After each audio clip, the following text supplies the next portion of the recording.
열린교회 성도 여러분 안녕하세요. 이 시간에 우리가 함께 나눌 동영상 강의는 최선의 삶 9단원 두 번째 시간입니다. 지난 시간에 관계와 교제에 대해서 함께 말씀을 나누면서 관계 회복을 위해서 우리는 노력을 해야 된다. 그것이 예수님의 명령이다라고 말씀을 드렸습니다. 혹시 여러분들 관계 회복을 위해서 노력을 해보셨는지요? 참 쉽지 않죠. 마음의 상처를 주신 분을 생각하면서 또 그분과 화해하려고 하는 노력은 사실 어렵습니다. 가장 어려운 문제인 것 같아요. 그러나 성령 하나님이 여러분들을 도와주시고 이끌어 주십니다. 가능하면 그 관계 회복을 위해서 최선을 다하려고 노력하는 삶을 사시고 실천해 보시기를 부탁을 드립니다. 그렇다면 오늘은 화목을 어떻게 도모할 것인가?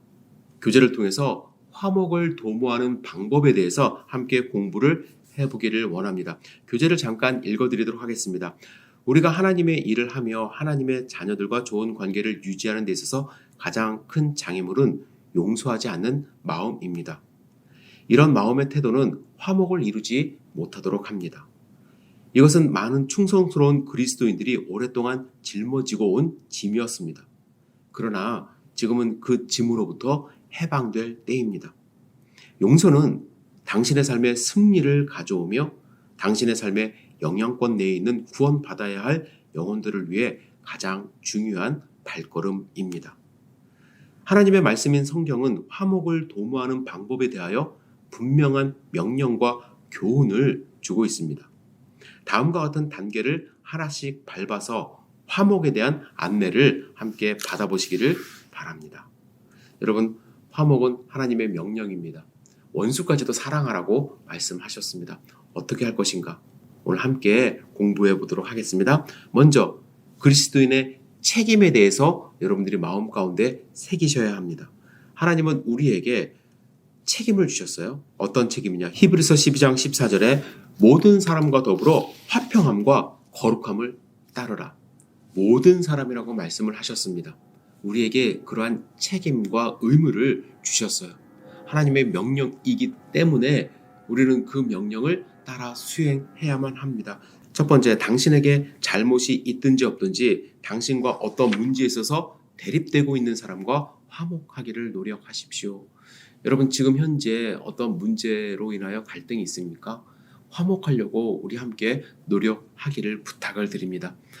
이번에 보시면 당신에게 잘못을 범한 사람일지라도 화목하기를 힘쓰십시오.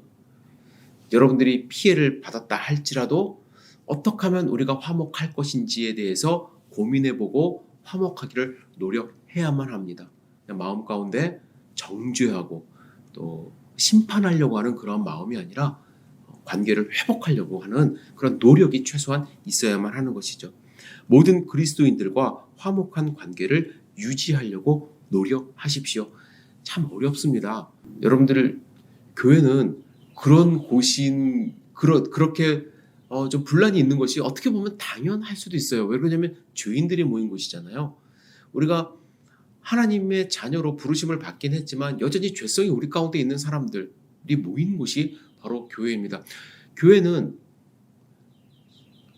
이윤을 남기진 않습니다. 사회는 이윤 추구를 통해서 질서가 이제 잡히죠. 근데 교회는 그런 이윤 추구가 없이 믿음으로 모였기 때문에 오히려 질서가 잘 안 잡히고 서로를 비난하고 비판하는 경우가 많이 있다는 것을 여러분들이 아셨으면 좋겠습니다. 그래서 노력이 필요한 거예요. 하나님을 믿는 자로서, 구원받은 자로서 하나님의 명령이라는 생각을 하시고 함께 노력해 주시기를 부탁을 드립니다. 두 번째, 우리의 책임이 있는데요. 거룩함과 순결함을 유지하는 일입니다. 좀 전에 히브리서 말씀을 읽었듯이 거룩함과 또 화평을 도모하라고 이렇게 말씀을 하시는데, 여러분, 화평하지 않고 마음 가운데 분란이 있으면 하나님 앞에 제대로 설 수가 없습니다. 거룩함과 순결함이 깨집니다. 남을 용서하지 못하는 마음 그 자체가 죄인 그러한 모습이기 때문에 하나님 앞에서 우리가 거룩하게 쓰고 또 순결한 마음으로 살기 위해서는 먼저 화해가 필요하고 화목이 필요합니다. 어떤 사람과 화목을 도모하기 전에 주님 앞에 개인적으로 깨끗함을 입도록 하십시오. 다른 사람들이 하나님의 은혜를 경험하고 용서함을 받는데 실패가 되지 않도록 깨끗한 관계를 유지하도록 해야만 합니다. 우리 가운데 늘 나만 잘 믿고 나만 행복하면 돼, 나만 구원받으면 돼 라는 생각 버리시고, 혹시 나의 잘못으로 인하여 누군가가 하나님 앞에 다가가지 못하는 것은 아닌가, 그들도 동일하게 하나님의 은혜를 경험하고 용서함 받아야 된다는 생각을 하면서 내 자신이 깨끗한 관계를 유지해야만 합니다. 그렇게 노력을 해야만 하죠. 다른 사람에 대해서 수군거리거나 나쁜 이야기를 늘어놓지 말고 기회가 있는 대로 그들과 화목하는 길을 모색해야만 합니다. 이 교제에서도 화목 꼭 해야 됩니다, 오늘 당장 하십시오 라고 말하지 않고 있어요. 노력하십시오, 힘쓰십시오, 모색하십시오. 그것이 우리의 모습이라고 생각을 합니다.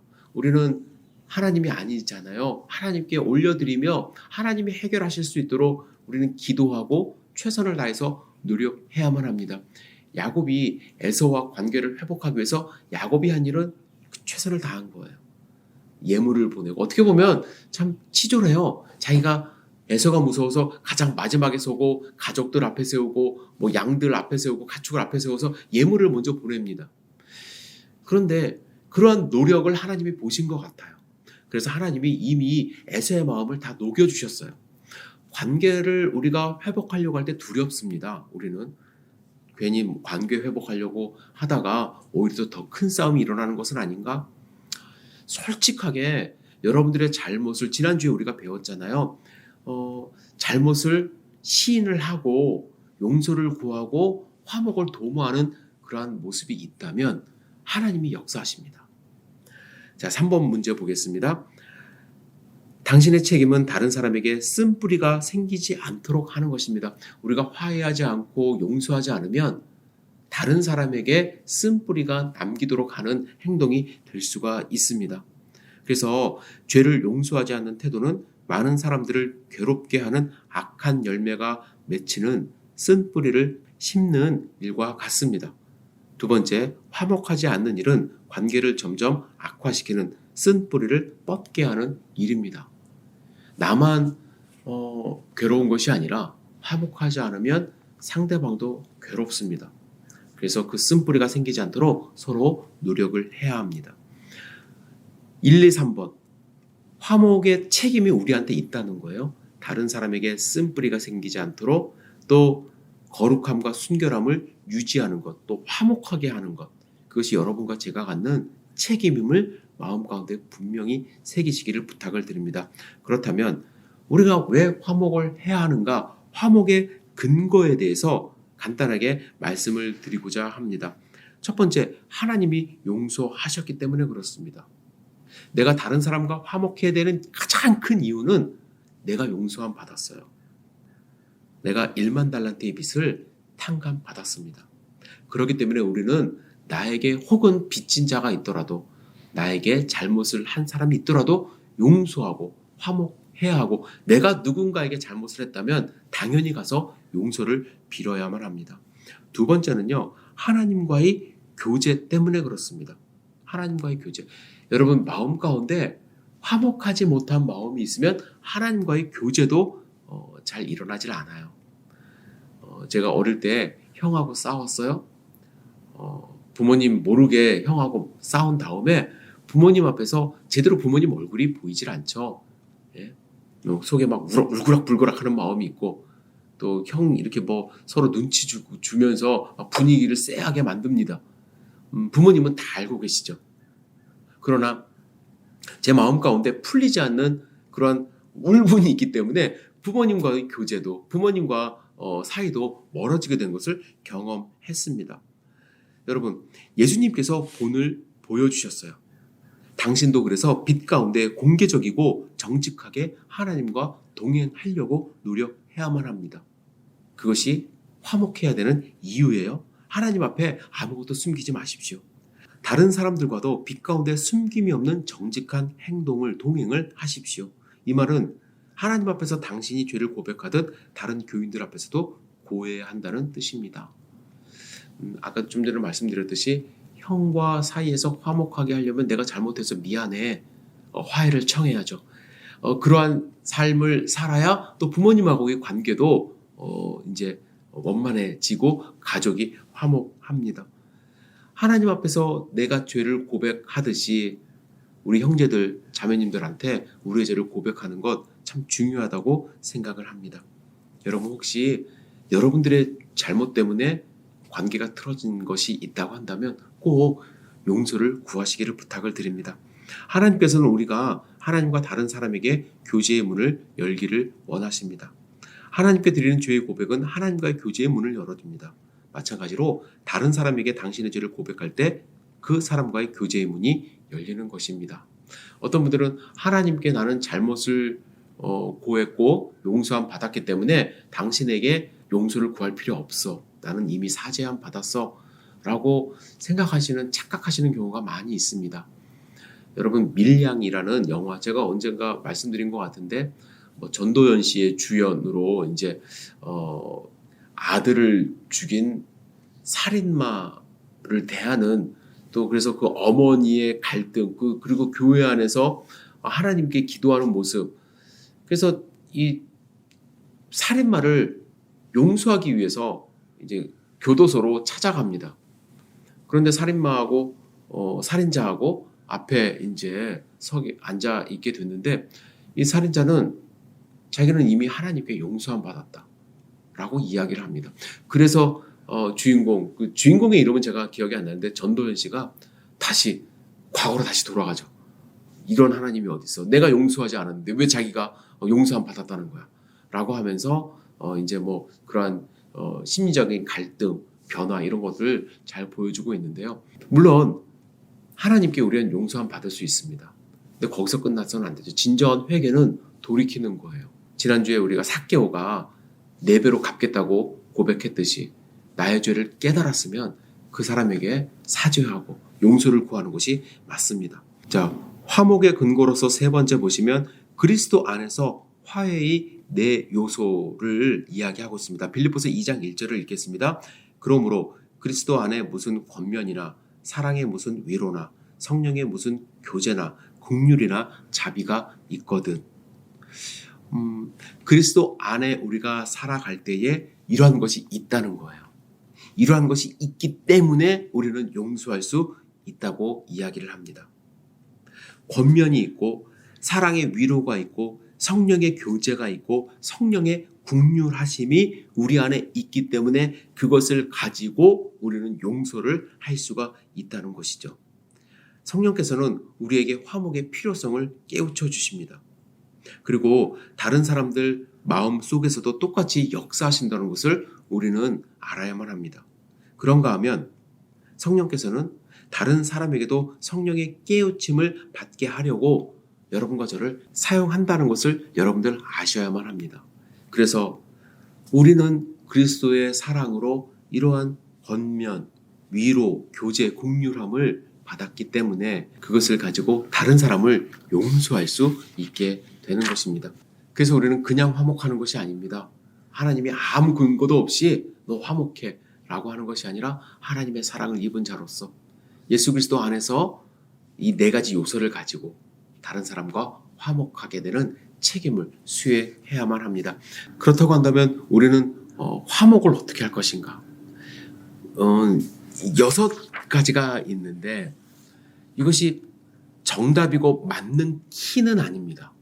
그러나 여러분들 마음속에 담고서 나한테 부족한 것이 무엇인지를 깨닫고 한번 시도를 해볼 만합니다. 꼭 해보시기를 부탁을 드립니다. 첫 번째, 어떤 분과 화목하기를 원한다면 그분과 개인적으로 단둘이 만날 수 있는 조용한 장소를 찾으시길 바랍니다.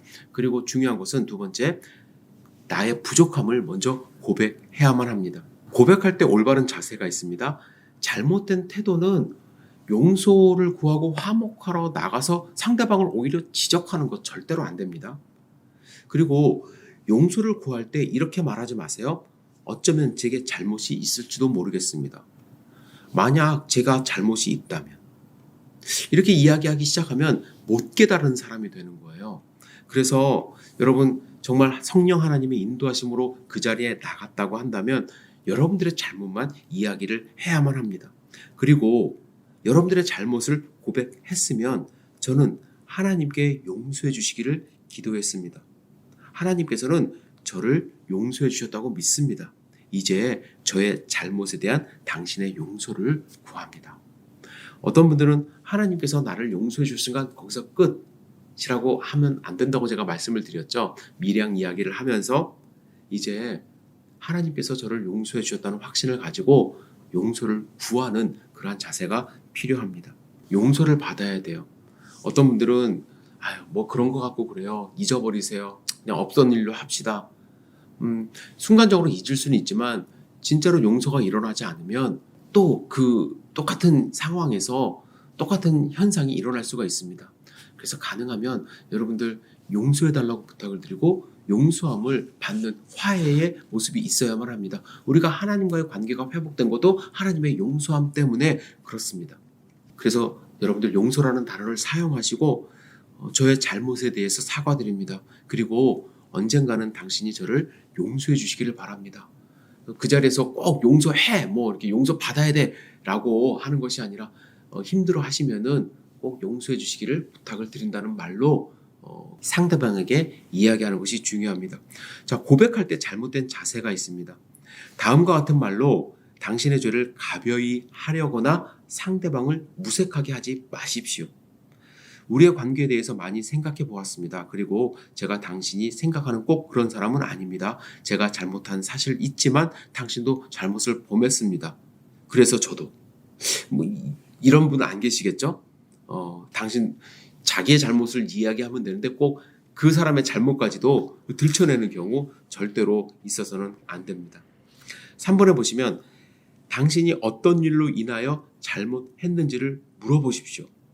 상대방이 그렇다고 대답하면 당신이 어떻게 잘못했는지에 대해 말해달라고 하십시오. 상대방의 입장에서 상황을 이해하도록 하고 그의 말에 귀를 기울이십시오. 때로는 오해가 있는 경우도 있습니다. 나는 좋은 의도로 행동을 했고 말을 했는데 상대방이 오해하는 경우가 있어요. 그래서 그분이 저를 미워하고 또 서로 관계가 흩어졌다고 한다면 그러면 어떤 분은 자기가 말 잘못 알아듣고 오해했는데 내가 뭘 잘못했어. 나는 그냥 화목할 필요도 없고 언젠가는 일이 되겠지 라는 생각을 저 자신도 많이 했습니다. 그러면 절대로 문제가 해결되지를 않아요.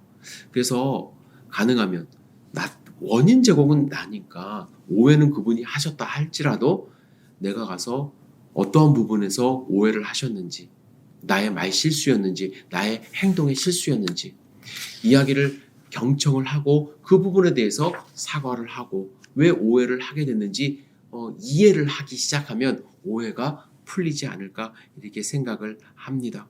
그리고 만약 상대방이 나에게 잘못이 없다고 말하는 경우도 있습니다. 그럼에도 불구하고 서로 관계 개선이 좋아지지 않는 이유가 무엇인지를 물어보셔야만 합니다. 이런 경우에는요, 보다 깊이 깔려있는 문제가 있을 수도 있어요. 특별하게 말도 하지 않았고 행동도 하지 않았고 교제도 없었는데 예를 들면 제3자 때문에 그럴 수도 있고요. 또 오해 때문에 아까도 말씀드린 그 오해 때문에도 그럴 수도 있고요. 첫인상이 안 좋았다. 서로의 어떠한 이상한 감정을 사탄이 건드려서 그렇게 관계를 깨트리는 경우도 상당히 많이 있습니다. 그래서 그런 경우엔 더욱더 특히 이야기를 통해서 상대방의 마음을 알려고 노력하는 그 모습을 통해서 화해를 시도를 하셔야만 합니다. 그리고 만약 다른 그리스도인이 여러분들에게 잘못을 범했을 경우에 당신은 사랑하는 마음으로 권면하며 잡아줘야만 합니다. 그렇죠? 그냥 마음 가운데 가로쳐 놓고 저 사람은 이제 내가 더 이상 보지 않을 사람이라고 하면 안 된다는 거예요. 무엇을 잘못했는지, 나에게 어떻게 상처가 됐는지 기회를 보셔서 꼭 말씀을 하시고. 근데 한국 분들이 제가 한국 분들이라고 표현해서 우리나라 사람이 참 이거 어렵습니다. 나 당신 때문에 상처받았어. 나 당신 때문에 힘들어. 라고 이야기하는 것이 쉽지 않은 그러한 접근입니다. 그러나 교회 안에서 그러한 관계를 오래 지속할 수가 없죠. 그래서 여러분들 가능하면 여러분 사랑하는 마음으로 내가 받은 상처에 대해서도 이야기할 수 있고 혹은 권면할 수도 있고 그분이 그러한 잘못을 또 다른 사람들에게 범하지 않도록 여러분들이 인도해야 되는 책임도 있다는 것을 아셔야만 합니다. 자, 이제 기도하셔야 돼요. 하나님께서 당신과 상대방을 도우셔서 그의 빛 가운데 살게 하시며 앞으로도 계속해서 깨끗하고 거짓 없는 관계를 유지해 갈 수 있도록 함께 기도하셔야만 합니다. 기도가 어떤 분들은 기도한다고 그게 되겠어요? 라고 생각을 하시지만 사람은 영적인 동물입니다. 내가 기도할 때 하나님이 역사하셔서 그의 마음을 녹여주실 수도 있고요. 내가 기대치 않았던 일이 일어나면서 오히려 관계가 더 돈독하게 회복되는 경우도 많이 있습니다. 여러분 꼭 기도하시면서 만나시기를 부탁을 드립니다. 여러분 혹시 화목해야 할 사람이 있는지요? 가까운 가족이 될 수 있고 친구가 될 수도 있고 또 한국에 있는 분이 될 수도 있습니다. 그런 분들 명단을 적어보시고요.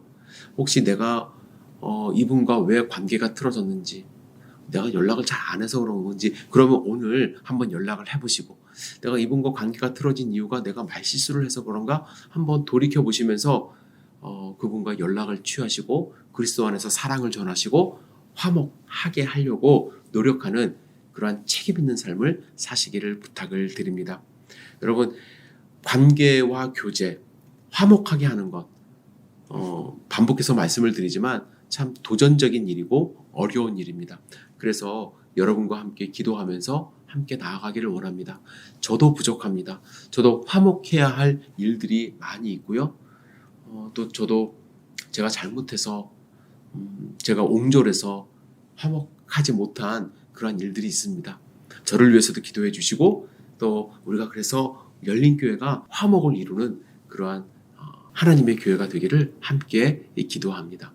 여러분 오늘 승리하는 삶 사시기를 기도합니다. 교재를 다시 읽어보시면서 하나님의 말씀을 마음 가운데 되새기시기를 부탁을 드립니다. 다음 주에 10과에서 함께 만나도록 하겠습니다. 감사합니다.